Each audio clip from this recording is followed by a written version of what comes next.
Good morning. It's Tuesday. August is over. September is here. Get your nose back. Megan's dog is helping me this morning. And when the morning was over, David sent and brought her to his house. This is Bathsheba. And she became his wife and bore him a son. But the thing that David had done displeased the Lord. That was engineering Uriah's death. And the Lord sent Nathan to David. He came to him and said to him, "There were two men in a certain city, the one rich and the other poor.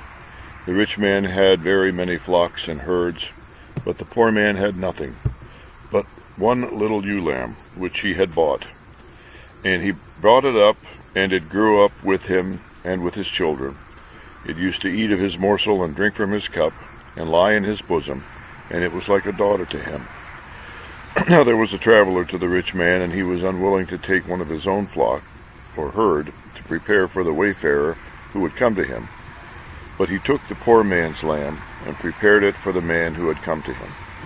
Then David's anger was great, and he said, 'The man who has done this shall surely die, and he shall return what he has taken fourfold.' Nathan said, 'You are the man.'" This is a wonderful text. It speaks so wonderfully to our sense of injustice, an injustice that cries out to be addressed. And it also reminds us that God is the judge of all people, the judge of the living, the judge of the dead, the judge of the powerful, the judge of the weak.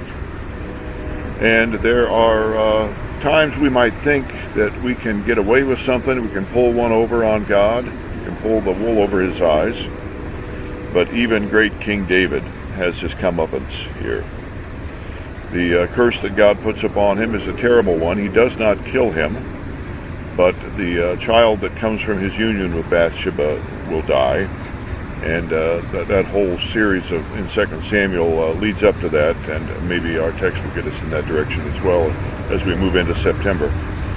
The point, I think, for me to take away today is that God sees and God judges, but God is also compassionate, and God has larger things in mind than merely punishing sinners. God's not done with David yet, and God will use David to establish the high point of the kingdom of Israel and to establish the Davidic line. And when anyone calls Jesus the Son of David, that's the David that's being talked about as well, the fulfillment of God's covenant. But for now, the takeaway is that even though God is just, God is compassionate. If we only had the former, we'd only have hell, death, and damnation to look at.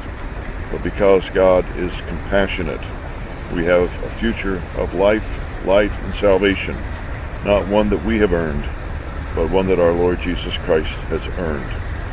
Have a great day. God bless.